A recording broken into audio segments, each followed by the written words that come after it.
Aren't you tired of setting goals but not achieving them? Have you ever wondered why your goals just seem so out of reach no matter how hard you try? Well, you're not alone. In this video we'll uncover the missing secret to goal achievement that most people overlook, and by the end you'll have all the necessary tools to finally succeed. We all set goals, either writing them down intentionally, knowing exactly what we want to accomplish and by when, or more in the form of a thought decision that this is what I want. And by the way, if you haven't set any goals yet, you should. It is fun, motivating and giving meaning to our more or less mundane life. But there is a huge problem with goals. They fall flat. A certain study shows that 80% of all New Year's resolutions fail by February of the same year. And if you're more like me, I think this figure might be even closer to 99%.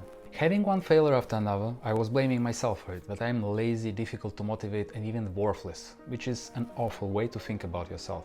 But now I know better. I know that it has nothing to do with my inherent ability to achieve goals and more about understanding and having systems that actually work. So setting goals is easy, but achieving them, that's a different story.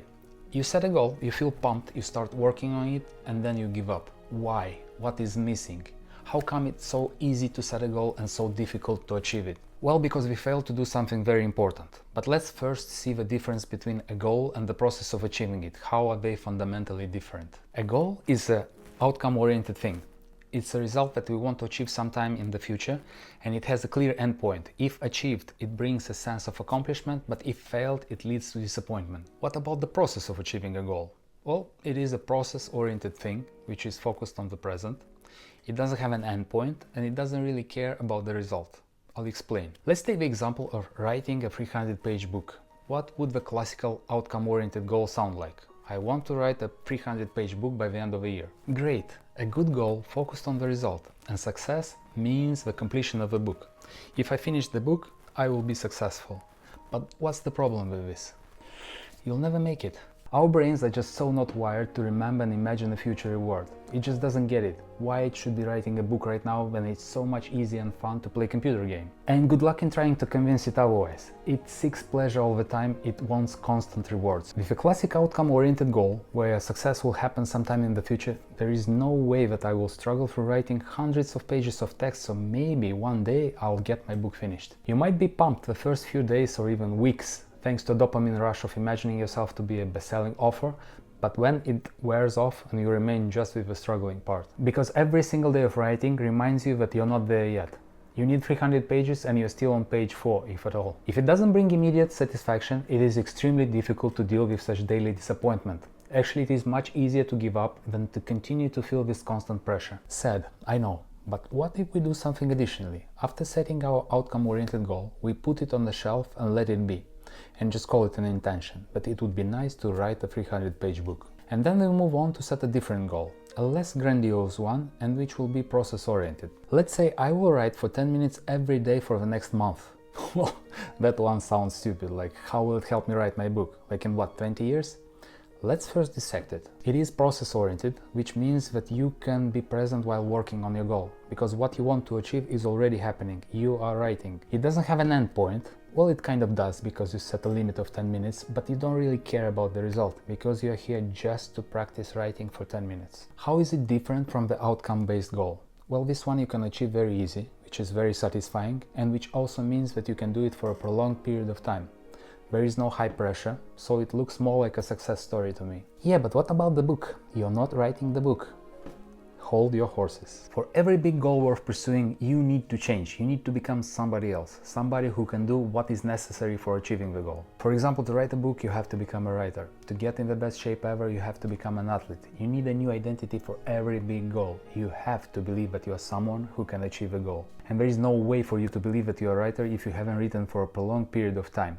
For you to believe something, anything, you need proof of it. And the bigger the change, the higher the resistance. Which means if you'll try to write 4 hours a day, every day, you will face a level of resistance that you can hardly imagine. Remember, you are not a writer yet. In order to change a belief about yourself, you need to act with 3 S's, which stand for small, simple and short. You need small, simple and short actions that done regularly will bring you the belief that you are able, that you are worthy. If you want to become a writer, write for 10 minutes every day. After the passing of 10 minutes, if you want to continue, do so, but know that for today you have accomplished what was required of you. 10 minutes, that's it. After a month, you will already see yourself a little different. You'll switch to 15 minutes because you'll have experiential proof that you can do 10 minutes, and 15 is almost the same. In this way, you'll go up and up month after month, and the book will take care of itself. Once again, to achieve a goal, you have to change. For you to change, you have to believe that you can. For you to believe that you can, you have to take action. Action requires motivation. And motivation is derived from what you believe about yourself. The more good things you believe about yourself, the more motivation is there for you to use. But today you can do something that requires literally zero motivation. It is an action which is small, simple and short. And there is rarely something more motivating than the feeling of progress. And initially doing small, simple things, you'll have progress every day, which is very motivating for you to keep going. Let's say I want to get in the best shape ever. Intention is clear. There are so many things that I have to figure out, like nutrition, exercise, rest, supplementation and so on, but where should I start? Identity. Who do I need to become for getting in the best shape ever? An athlete. And how can I convince myself that I'm an athlete? Through the actions of regular exercising and eating right. Okay, then what should be my first of the many goals? Remember small, simple and short? To do 2 push-ups every day for the next month. That's funny. Yeah, it's funny and it's working. Easy, small steps, but don't require effort from your side. You'll think it makes no sense, but in a few months you'll see yourself differently. You'll see yourself able to do much more, and it will be a mini transformation that you had no idea when it happened, but it did. And the new identity will allow you to take on much more without considering it to be difficult.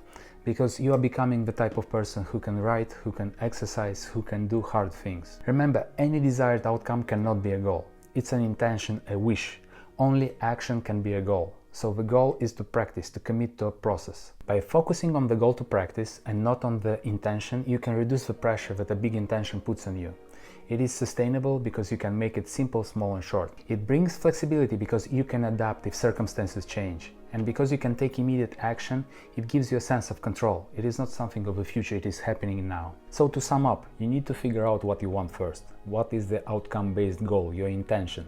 Based on it, you figure out what kind of person can achieve this intention. Then what kind of daily actions can convince you that you are becoming this new person and make it your small, simple and short action goal. You'll just need to regularly update your goals, because the more you do of something, the more you'll believe that you can do better, and the less effort will be required from the new you to do harder things. Progress is awesome. I really hope you do something with this information. Go out there and change who you are to who you want to be more of.